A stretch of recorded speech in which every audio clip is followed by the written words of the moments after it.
Muitas pessoas me perguntam por que eu me envolvo em política.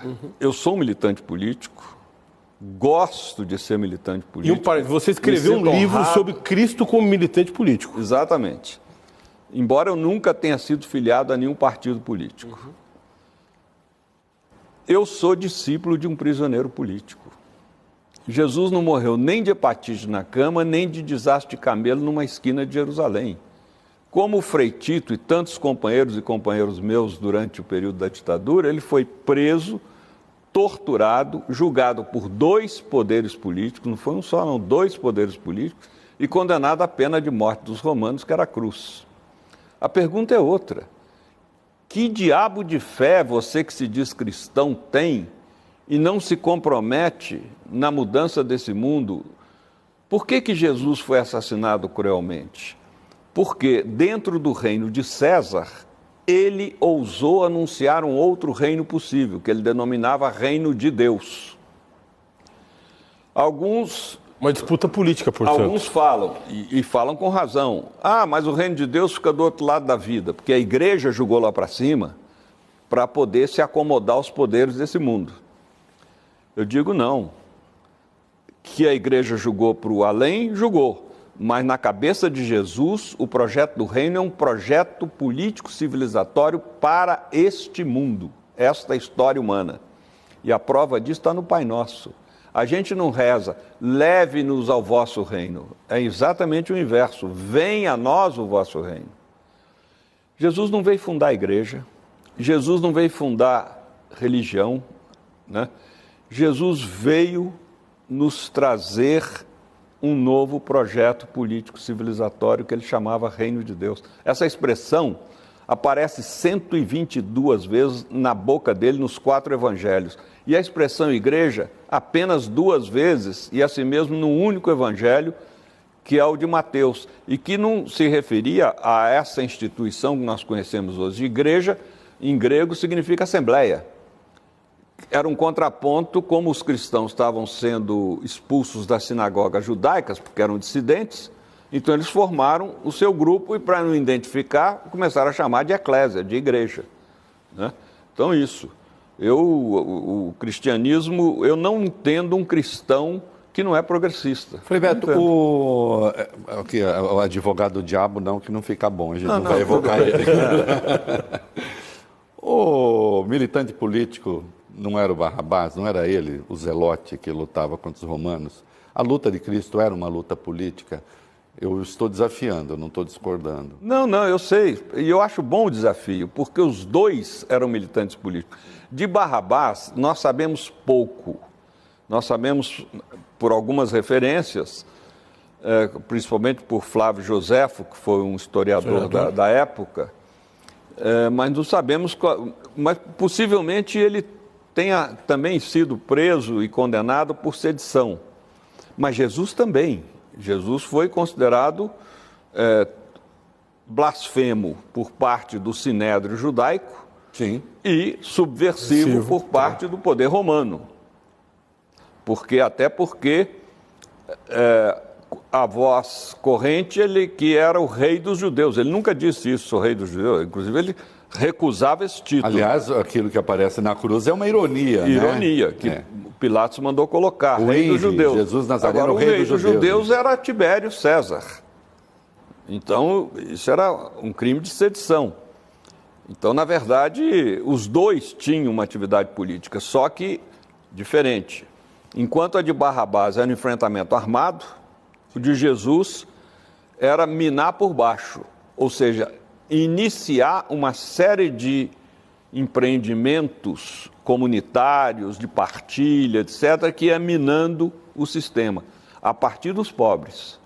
Toda a vida de Jesus foi a partir dos pobres. Essa opção não tem como discutir isso. Aliás, Jesus coloca como condição para ser discípulo dele, primeiro, comprometer com a causa dos pobres. O famoso caso do homem rico, né? Uns falam jovem rico, ninguém sabe se era jovem, mas parece que não era jovem. Que fala, não, eu desde pequeno já cumpri todos os mandamentos. Jesus fala, mas te falta uma coisa, vai, vende os seus bens, dê aos pobres, depois você vem e me segue. E o Evangelho diz, e ele foi embora triste e aborrecido porque era muito rico. E Jesus não bancou o mineiro como eu bancaria, né? Olha, não, peraí, fica com a gente, que com o tempo você vai melhorando, né? Não, Jesus era um galileu radical.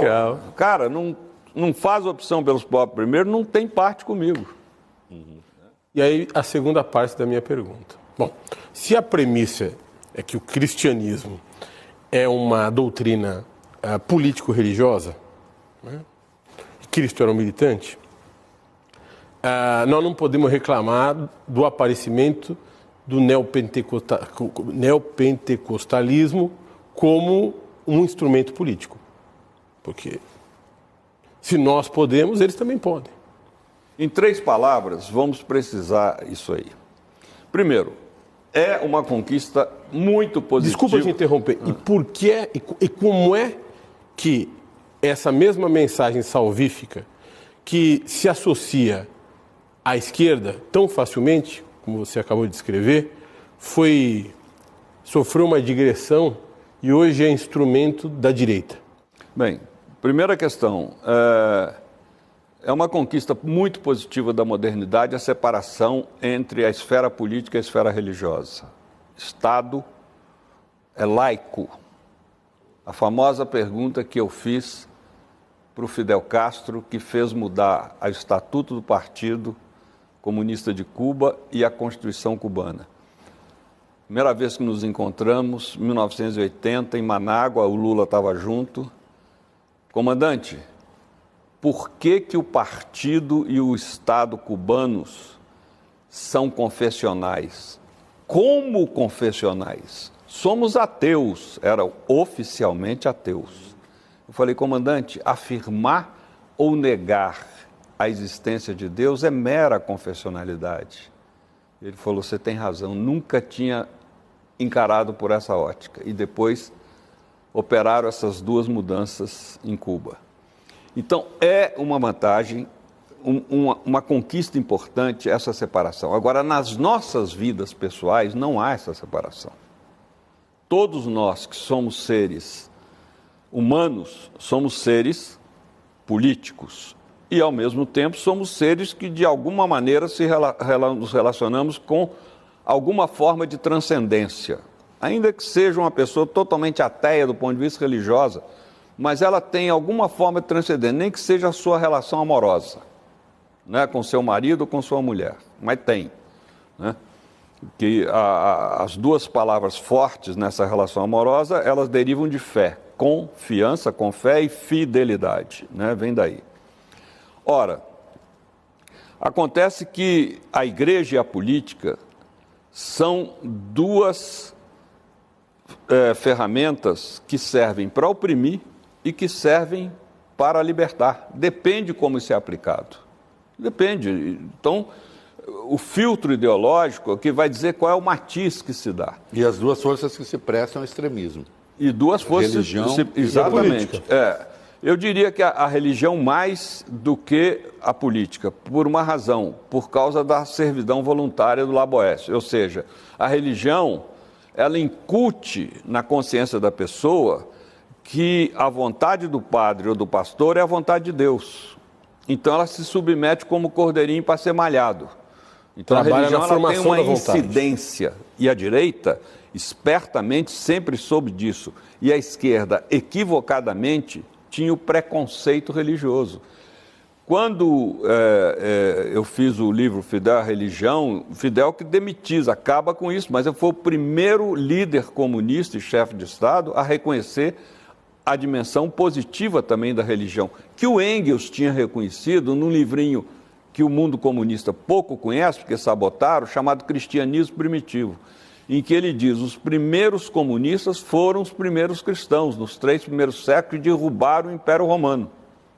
Entre eles, tudo era partilhado, está nos Atos dos Apóstolos, não sou eu que estou inventando.